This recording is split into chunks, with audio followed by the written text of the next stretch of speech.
kati na bino congrégation ya batata pe ba mama lopango ya coopérative Habitat bino batopesa coopérative Habitat mitema na bino bondimela coopérative Habitat la bandako na bino. Alors lelo toyé na site ya fonction publique. Aujourd'hui c'est la remise officielle des terrains aux fonctionnaires. Donc comme vous êtes en train de voir, ils sont en train de faire leurs entrées bazo kota po baya kokoma babayeur. Donc lelo fonction publique mobimba et awana site ya Menkao avant péage baye koko mabatata pe ba mama lopango. Alors je vous laisse voir leur rentrée et puis on vous dira la suite de leur remise officielle de terrain ici à Menkao avant péage.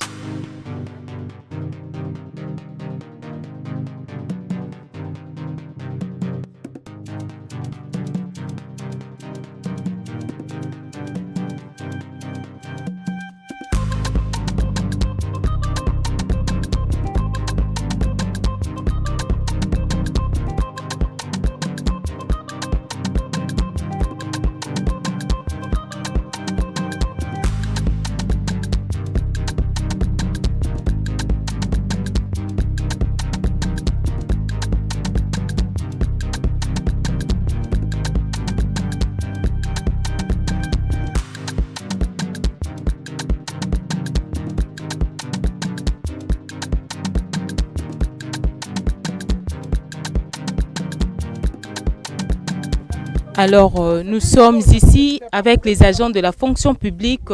La coopérative Habitat a écossé la première remise de terrain aux agents et cadres fonctionnaires de la fonction publique. Tu sais que bino mobange a fouté la raté. Mobange a fouté la raté de l'eau, agents et cadres en fonction publique, baillé pour assurer retraite na bango avec la coopérative Habitat, comme vous le voyez maintenant là. Bauti ko faire entrer na bango siko tozo mema bango na site na bango place moko na bango akozwa oyaye 20 mètres sur 20 pour na ba balinga ki terrain moko pe na ba o bakozwa 40 mètres sur 20 pour na ba balinga ki deux terrains et puis ainsi de suite 60 sur 20 pour na ba balinga ki trois terrains. Alors bazawana bango so agents et cadres de la fonction publique. Aujourd'hui c'est la remise officielle de terrain des agents et cadres de fonction publique. Alors ndenge toza awa touti ko yamba bango siko tozo mema bango bakende kozwa ba terrain tolanda la suite. Biso toza besoin ka ke na fin du mois oye biso ke na futa ki mois bodeo na nga yango yo to enregistrer yo to lingi toza na désordre. Tu passes à la fonction publique na papier na futa ki na banque to enregistrer yo to kei awa mutu a chacun zo escana ye to zeli bino to zui subisi to zongi pour continuer contact avec tout le monde qui a bien le parent. Et ils ont exigé un peu montant pour lui commettre discuter, tout tiens montant. Parce que biso tout a fonctionné la majorité, tous ont un bon criminel. Pour déranger biso dans 3 mois, au lieu de 20 mois continue lié, à quand on peut photo que pas ils n'ont pas qu'à titre à la question, bozo continuer. S'il y a des réclamations, bozo que pas besoin de force puis tout non. Bon, papa yo parce qu'il y a une contact OK, il a bien on a pas ndengeni.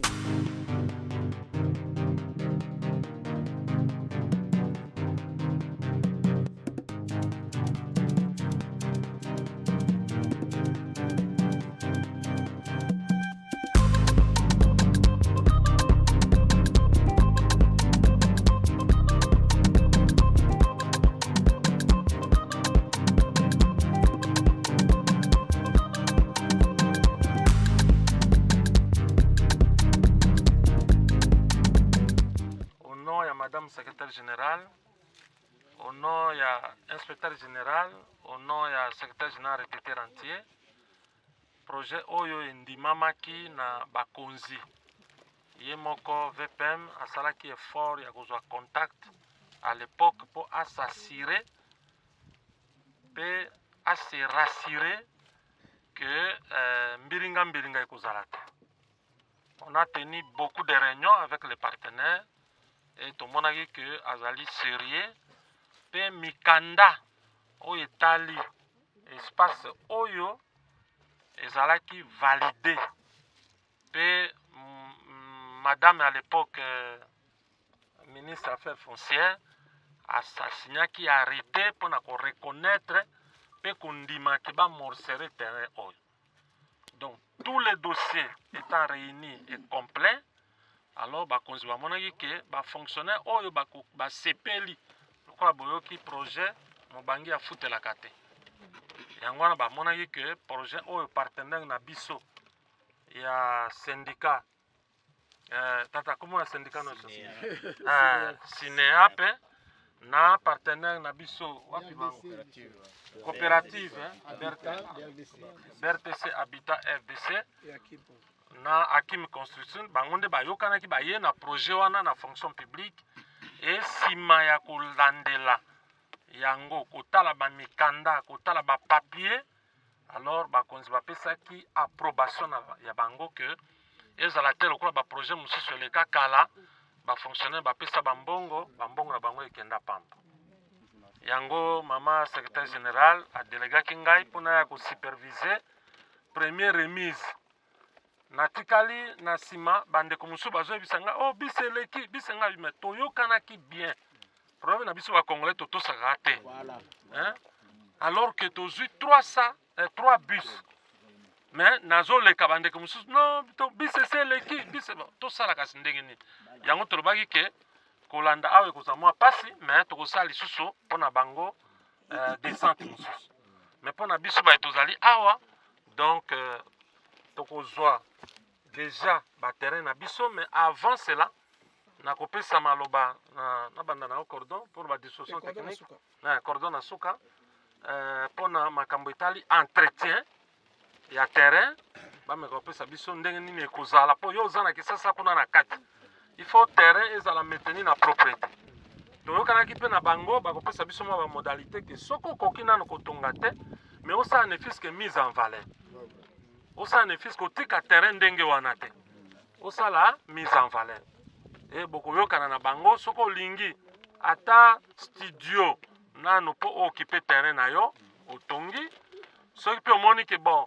obanda kaka to 3 chambres salon toilette cuisine to 2 chambres salon toilette cuisine obandeli yango lokola ndeko wana azotonga déjà malembe obandi na fondation ezomata jusqu'à ce que okosilisa puisque entre Kinshasa ya kala na Kinshasa ya sika il y a ba moyens de transport, il y a train, il y a ba bus, il y a même ba bateau oyo kobanda kozwa ezwi yo na maluku ememi yo ezongisi yo kuna te na port ya onatra après ozwi mpe ozongi ozwi siko taxi oyepana donc ezala kitoko mingi alors tomonaki ke esengeli biso toya mpo tomona ke tokoka kobute mpe badiscours wana ya mabe. Merci oyo toye korepresente mokonzi na biso aza empêché ndenge papa lobi awa boye ezali bongo mais loka mokene na beta sete site na biso oyo boconsidéra yango mpena site ya kitoko bomoni bosonnement nango ndenge mabele ezali et puis par rapport à projet ya nouvelle ville de Kinshasa toza na site mosusu kuna mwa un peu avancé kota pilon kuna na bandeko baokende kuna eza lokola lingwala na Gombe donc bozwa pena bon parce que déjà bandeko bachinois bazwi marché kosala mosala côté kuna si batie déjà bapoint nde basaki na rocade na kota monga fula donc soki bozwi site bolunga botia yango mise en valeur parce que oza mosika ya maluku oza na makasi to moyen de ya déplacement ya chaque jour te oyaka bien que oza fonctionnaire ozwaka mbongo na yo nalobi ngo mponi parce que kolonga Gombe to bandal to monga fula kote place yo wuti koya kote obanda kolemba bon biso toyaka neti lelo na yebo au 4e jour na yao to meseni déjà na musana na biso parce que photo bongo sango ezala bongo mais yo lokona no meseni te e ko mona kaka a musika c'est loin malamu bondima kokota na biso ya mise en valeur to ko solola to sale ota studio moko wana comme ça soko ye pipo obunga te po matiti oyo ne bomona ngo boy awa kati na biso ba mso balenga na molai bazali mais matiti eleka bato so bazali na molai soko négligent ya bomoni ba maman baza wana peut-être balanda bilo sima bakatelo matiti donc vraiment tozwa ngo boyamba ngo na motema na nyonso moi moke oyo mpona toganeta parce que maluku ezanga nzete ezanga parapluie nde bozomona minute moke soki totraine mbula ekokita mais dimension terrain eza 20/20 yo ndeko ozwa terrain lelo s'assurer que terrain na yo yanga numéro par exemple 20 kanga emplacement na yo parce que soki olobi ke no ya kobenga coopérative soki matiti osundoli toya kolakisa yo peut-être moi na kopesa condition. Oh, tant boyaka bo tant que secrétaire général bobonaka nzela ndenge ezalaka mais lelo eza so nzela comme na matiti. Donc pour dire tout simplement que non, il y a des herbes partout ezobota oyo biso moko tozwa soin na yango likanisa malamu comme eza cité ya bafonctionnaire bosoutenir mpe bakonzi pour que bakende nango ntina suka fonctionnaire nyonso azala bénéficier puis atikala na souvenir na ye parce que carrière kala mingi te ekosila dans peut-être autant d'années oza nango otikala nango na kati ya fonction yo mo oyebi kaka. Donc une fois de plus merci na kombo ya patron na biso maître Kindola Patrice to remercier bino na oyo nyonso bozosala na collaboration étroite na coopérative Habitat. Kombote na biso nzambe azwa lokumu mobange afutelaka te osali te okomi mokolo oza locataire oza esu na makasi ya koluka te mais gloire à Dieu lelo nzambe asungi toza na cité moderne oyo ya bafonctionnaire nde lelo oyo remise ya premier lot ya batterie ya bafonctionnaire nde omoni ndenge tokutani tozali awa biso tozali coopérative Habitat BRDC nde na lisanga na bandeko toyokanaki te na bakonzi na bino babi te biso tokoki kotikala boteta na baagent na biso na bacadre il faut tozwa bisika na biso yango nde tokomi lelo mpona kopesa bino bisika na bino mais eloko moko nalingi nasouligne bato ebele babengi biso tozoyoka bazolobake kuna eza nde balingi batonga deuxième ville ekozala kuna eza awa te soki olandi bien okomona bakomi après 3 km après zela oyo ya monene nde esika l'état azwi mpona kotonga deuxième ville ya ville ya Kinshasa epi ndenge bakonzi bauti koloba awa ke balandeli mikanda batuni omona même na bapare na bango soki baye parti eza zone économique so batie boye eza indiqué rouge mais parti oyo eloko moko eza te bozomona kuna na nsima bachinois so pusani kuna eza na stade donc eza place moko ya bien bandeko baza kohésite bobanga te coopérative Habitat biso tobenga yango Habitat eza lokola omoni likambo na likambo eza na ntango na yango soki otangi na liloba na nzambe okomona eza na moma moko banze bazonyokwama na mboka Egypte baza komituna na kolongwa na pasi mokolo nini mais un jour nzambe asisitaka Moïse aye kobimisa bango yo mpo banda komituna mituno oyebi te na kobolongwa nde nini na pasi ya kofutela nzambe asungi lelo oyo coopérative Habitat na bakonzi na biso tosangani mpo ke bozwa bisika oyo olongwa na place ya locataire. Donc problème ezali ndenge bakonzi bati koloba bandeko bati koloba kanga numéro na yo landela yebisa pe ndeko aza ko hésiter abanga te bino mo bomoni place yango ndenge ezali moi to tanga bakombo te mais so pusani kuno komona ki bakonzi pe mboka bazali bato minene bazali mais tokoko tanga bakombo te moment yango profiter lobe o regretter te ponga pe na sina regreta babanda otekela biso kote angalie na mimoza kuna so tikika ba médecin moi cher naza pe na mbongo nga na vanda na nga na yolo na vanda ka na limité kuna ta onakende na mona musika mais kokoma ke na komi ko vanda pe kuna na kumo apprécier ta onazongi na yolo na moni yolo bien te boko limbisa nga bande ko bavanda na yolo na mona ki yango bien te na bi ozomona jebe wana pe batekela ka biso babenga ka biso to somba batere to boyaka mais tala jebe ndengeza moma yango yo pende ko yete profiter mbongo muke mo bangia futela kate vraiment nzamba pambola bino nazongisi maloba epai ya bandeko tozoloba boye toza na cartographie awa tozolakisa ndenge nini bamapango eza réparti donc to terrain nyonso to eza pembeni awa eza 20 sur 20 eza na numéro nsima numéro bakomi FP qui veut dire site ya fonction publique place oyo eza na ngambo mosusu kuna na cartographie batia yango lokola foi elingi koloba ke ntango bakati avenue balabala mokie kote wana ebimi tout droit te esali mwa virage moko boye to mwa ezangi mwa ndambo donc bakoki koservir yango moto te ça dépend maintenant na moto oyo aza na ndako ekangami na yango oyo eza normal soki akolinga asolola na mwa mbongo oyo bokobongisa na bapartenaire bakoko pesi baanexele parti wana esali mwa trapèze wana mpo ebakisama likolo ya 20 na ye donc soki omoni nde tosaute numéro moko boye wana tolobi tobandi na oyo elandi elasike oyo eza liboso eza 20 sur 20 exact te mais eza kaka quelques maisons eza na ka wana donc toza na 3 blocs oyo eza réparti na 2 avenues avenue ya liboso eza yango oyo ekaboli construction oyo oyo eza liboso awa na place tozwami avenue mo ekoti na kati wana nayebi te so tomoni yango ya mibale eza awa ekaboli bloc oyo tozali na oyo ngambo kuna place towutaki na sa nzete wana direction wana voilà tous les trois blocs wana nde yango tozo-occupe mais mpo na lelo tobana nano na place oyo biso tozali mpo yango nde bandi numéro 1 mpo na fonction publique ezocontinue ba 7 mosusu eza na ngambo kuna ba 8 mosusu eye na ngambo boye mais bandako eza classé sur le plan impair c'est-à-dire liboso na nga toza na 1 3 5 elakisi 2 eza nsima na ye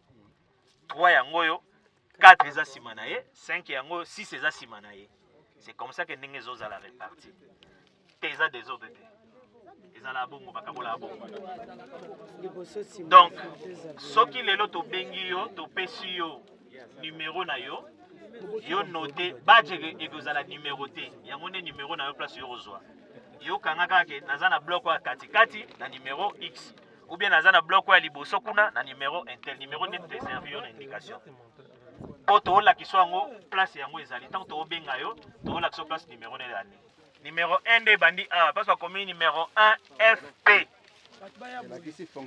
elakisi fonction publique nde mpo na numéro 1 toza na bafalanga atosa Thérèse mama secrétaire générale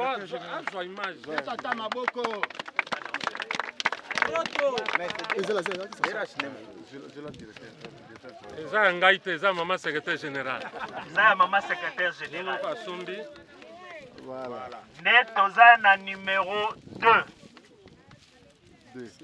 numéro 2 ezali na kombo ya Dupa Kamango Patrice le directeur du cabinet du VPM un membre du cabinet Léonce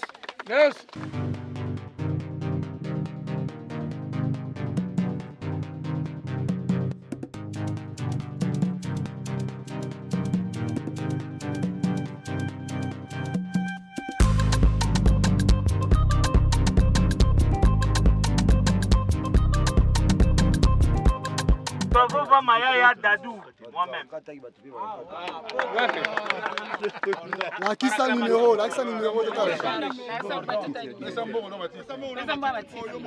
Numéro 4. Ok. Numéro 5. Kaboué.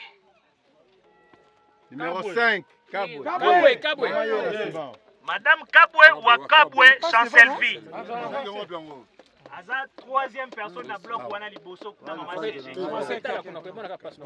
Bloc wana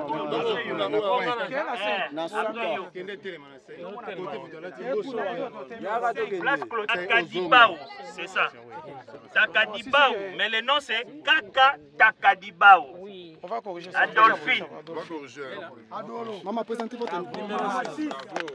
Très bien. Donc il y a ça après ngai na bloc otoza. Simana ngai yo. Lakisa ye bana bazate bato zéro de position. Numéro 7. Tela Ayombe Jérémy. Numéro 7. Tela Ayombe Jérémy. Mais attendez, Zéla Balukiso Balakso numéro 7. Il y a un moko. Ok. 8 ici, 8 now 9. Kalambai Emmanuel. Il s'est excusé là, il est malade. Ok. Yo, vous avez Oui. Ok, vous avez C'est où? C'est 9.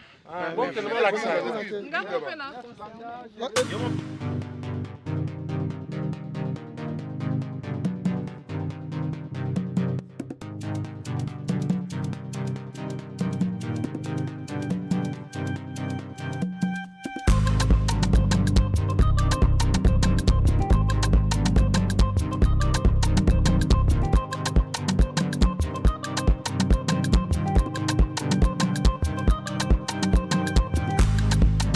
Sadi Lokombe Raphaël. Lokombe. Donc combien pour 13? Jadi Lokombe Raphaël.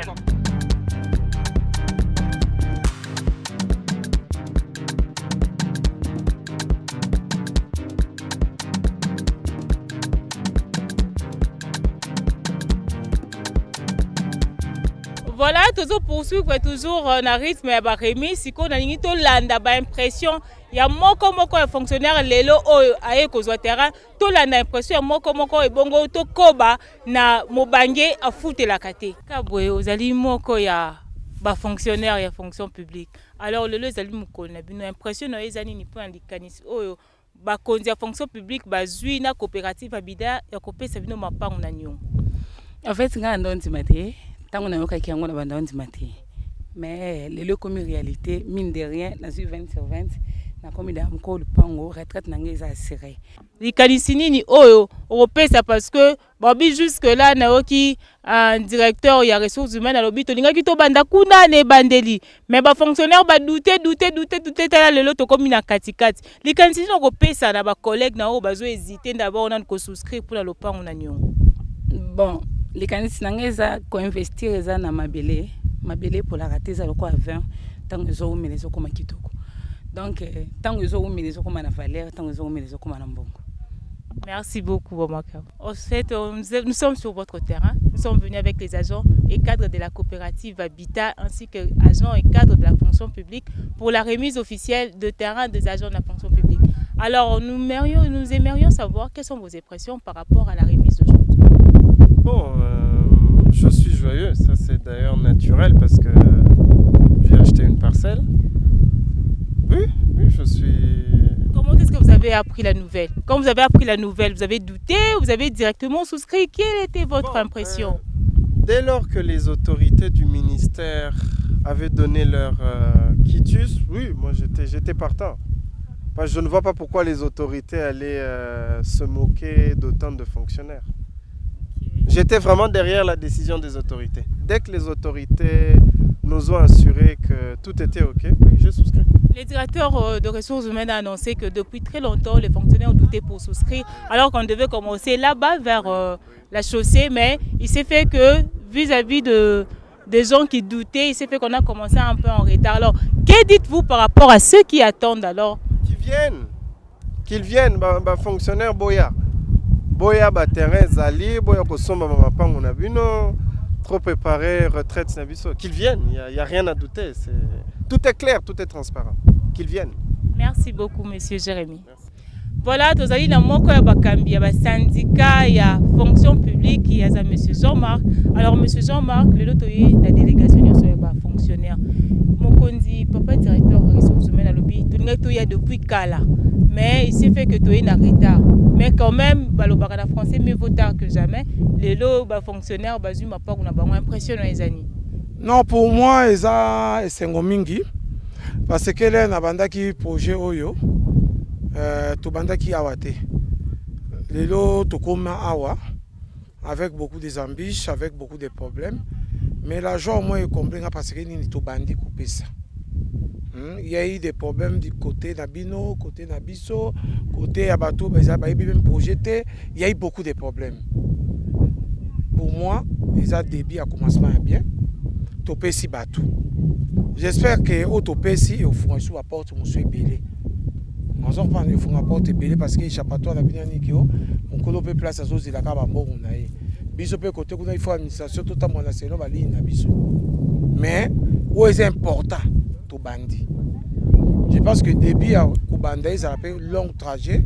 Il y a Kubanda tout aussi ça bien. Les fonctionnaires bazwa cause na bango au projet au idée au na bandaka. Pe lelo pour moi ils a joie. Au botaki moi na azaki na 9 mois après abotami abimi hôpital abandi kotambola lelo ndeka bandi kotambola ko ils a joie pour moi. Lilo bali ne ko bisa ba fonctionnaire o bazo longola espoir et pas baninga bazo décourager bango non to kende te oyeza makambo wana ekosimba te nini okoyisa bango parce que lelo biso nyonso a tozali tozomona ke ba fonctionnaire bazui mapango na bango. Oui, ba fonctionnaire bazui mapango na bango nde to lakaki to pesi bango. Entre deux partenariats et qui bien to pesi ba fonctionnaire. Na zolo bakana ba fonctionnaire bazo rêver. Parce que le premier fonctionnaire nini, au lieu a réagi, azo yoka. Vous comprenez? azo yoka ote syndicat wana biso to syndicat na te biso to kota te syndicat asalaki musala na ya pesa fonctionnaire syndicat longwe administration na biso fonction publique azui projet continuer pour tous les fonctionnaires besoin o aza ko rêver c'est pas pour que to mo banga futelaka te bon il y a un temps to lemba on s'en prend makasi to za ngo lelo to za ngo sur l'hôpital la lelo to zo ngo mekawo to ye awa lobe wa to sima banzete to ko ka sute biso pe afrika to bota ke belé ozoboti bana ndako bapara bakoli na ndako bapara yo po kufi be héritier bakomi 4 le bon doté ka na bituma na ko mbongana le ole kozo la bana na ne fiske 400 mètres moko boye soki le po zate atoke na to fa ba pesa papa na biso tikela ki biso c'est ça idée to pesa ki bato to ça le logo te poto je ba to ça le logo devant Dieu pour te aider bato bosusu bazwa ku ya ko fanda. Nous, le Kino, président, nous sommes critiqués que tout le monde a un parent. Est-ce qu'il faut tout cas hémorragie ou non? Il y a un autre ministre qui dit que mon banga fout la raté. Tout ça, les projets, mon banga fout la raté. Syndicat, n'administration, tout ça, tu es pas dans le groupe, tout ça, pour toi avancer. Quel que soit le corps que vous avez, on avance. C'est qui est important, toi avancer. Dans ce sens, on a encore besoin des gens. L'homme biso tous les tous a mis à retraite na ebike collègue nanga ko afanda kawana na pusa ta to do fanda to solo là parce que la mise à retraite osanga ke loka osala faut to do fanda to solo la kata mais balingi te mais toujours encourager bango bazwa courage dans force baya ce n'est qu'un début de commencement. Merci beaucoup, Monsieur Jean-Marc Boyoki. Ce n'est que le début de commencement. Alors, vous qui attendez, oh, syndicat, je sais bien, syndicat, oh, musala syndicat, moi, na miso batunyo sotoye na mokondi pour la pesa, ko valoriser métier oh yo sali. Au travail l'état mingi alors tant ozo kota katkata kota yango na esengo kota yango na kimia kota yango na motema munene ke mbongo o nazo sala yango onde pesinga lopango o alors tozo continuer toujours na rythme ya remise et puis nous allons revenir après mama yaka mama oyo yoza kolo projet lelo oyo to moni ba fonctionnaire ba ye esengo na yo eza nini pona remise à lelo esengo lange eza makasi nazalaki na posa na mona effectivité à projet yango namoni lelo baye kopesa biso babadge na biso comme quoi tokota na possession ya mabele na biso donc toye ko s'approprier yango to sepela ekende bien tina suka ti tozwa ba document nyonso conseil ni nezo pesa na bao bazo décourager baninga na bango te to kende te syndicat so sala musala bien te to kende te ba boy bazo lembisa baninga o balingi bakota pe bazo ya bango mapango conseil nange za ke ba hésiter te ba ya ba o basi ba souscrivaki ba ya ba banda ko verser bambongo na bango na banque ba ya syndicat osamsa malamu to kende nango normalement tina suka. Merci beaucoup maman. Maman Kombolani.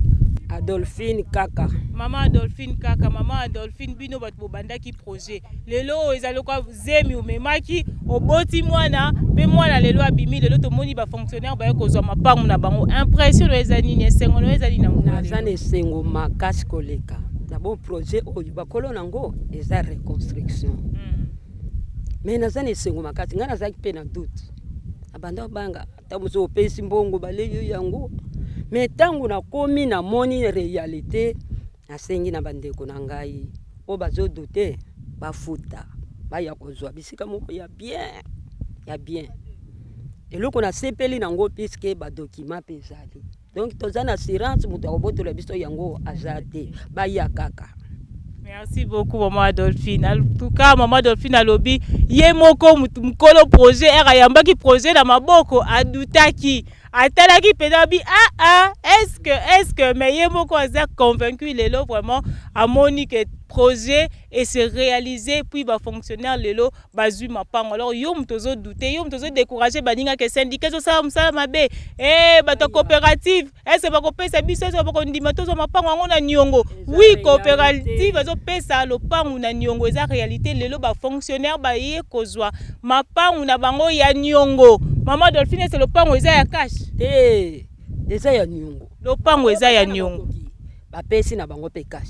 Voilà, lopango eza ya nyongo donc c'est réel coopérative habitat zo ko pesa mapango na nyongo tolobi mobange afutela kate ngonga yango oyo za na makasi na nzoto assurer retraite na yo ngonga yango alors tozo poursuivre jusqu'à ce que Tokosili ça descende dans Moutasuka à cause du terrain et puis nous allons conclure cette remise d'aujourd'hui.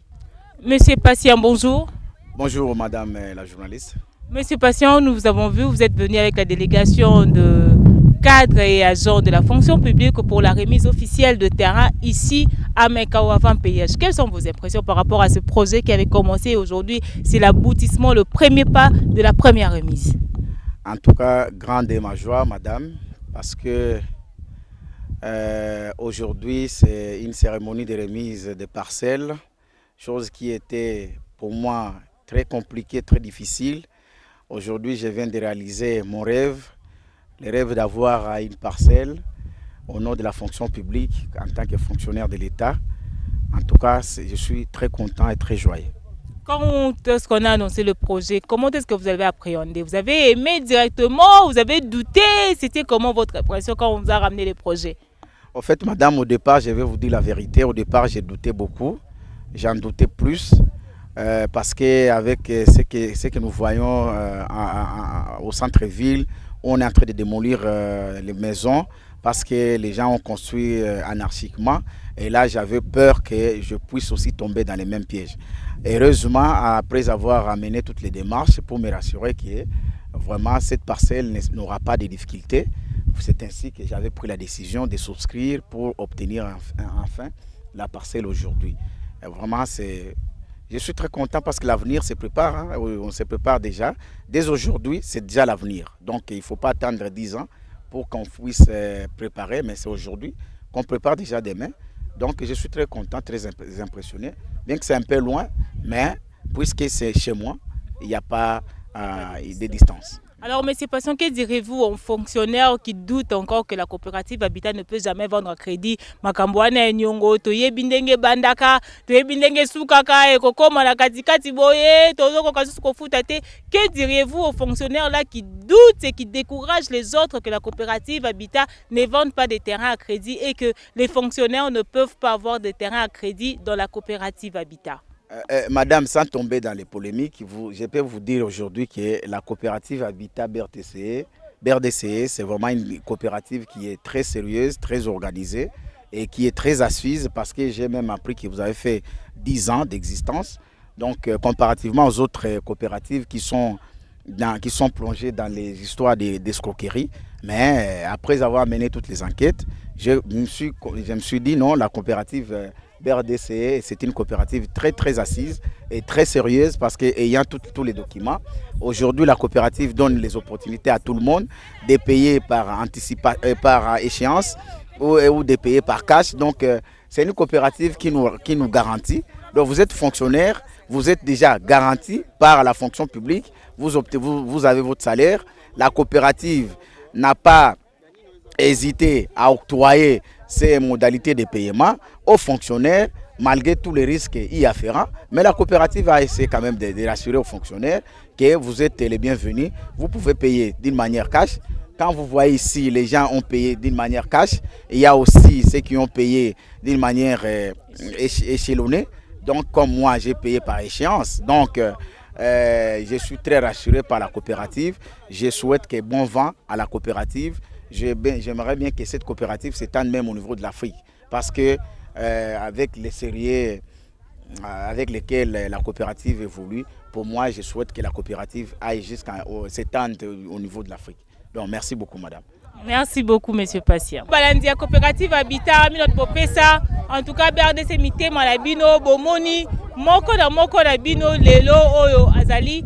Fonctionnaire lelo azui oyaye sika to iseki no mobangia futela kate balobi mieux vaut tard que jamais. Alors le projet est en cours. La coopérative Habitat BRDC s'est décidé d'assurer la retraite de tous les fonctionnaires. Aux la fonctionnaire il y a ministère nyonso oyo ozali yaka coopérative Habitat elengeli esika pour na bino. Alors likalisi oyo to ebisaki bino pe tozo continuer koloba ke to seli to lapi ndai mobange moko te o akosalela l'État akobima retraite na na pasi parce que constat est salemi et que mutu nyo so azobima retraite azobima na pasi azobima c'est comme si a saleli mboka te. Alors coopérative Habitat et kopesa esengoli so na mitema yo que o saleli l'État maintenant no kufite omoni au moins esika na yo tango zo sala oza kotonga muke tango yo kosilisa osilisi mission na yo na fonction publique oyo ko assurer retraite na yo. Alors yo pe fonctionnaire ozo kolanda biso yo oza ko douter que non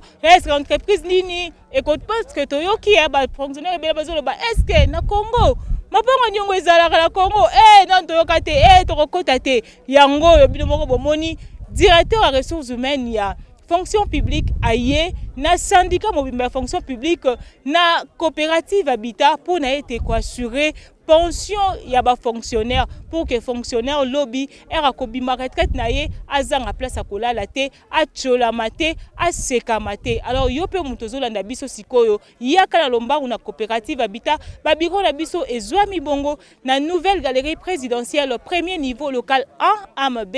Dès que tu arrives là où soit tu nous appelles na ba numéro eza ko affiché au bas de l'écran na yo biso toza na posa ya mbongo te biso toza raka juste na posa ya numéro na yo ya téléphone obengi biso opesi biso numéro na ya téléphone biso moko coopérative habitat to benga yo to tio na ba bus na biso to ramener yo otali visite biso za kaya ofele visite biso za kaya futa mbongo te visite za ofele otali après yo moko to ko za convaincu de au verser mbongo na yo par mois pendant 2 ans. Chaque mois, aux foot la biso mbongo malembe pendant 2 ans. Alors toi qui attends, sache que l'avenir c'est aujourd'hui et l'avenir ça se prépare avec la coopérative Habitat BRDC.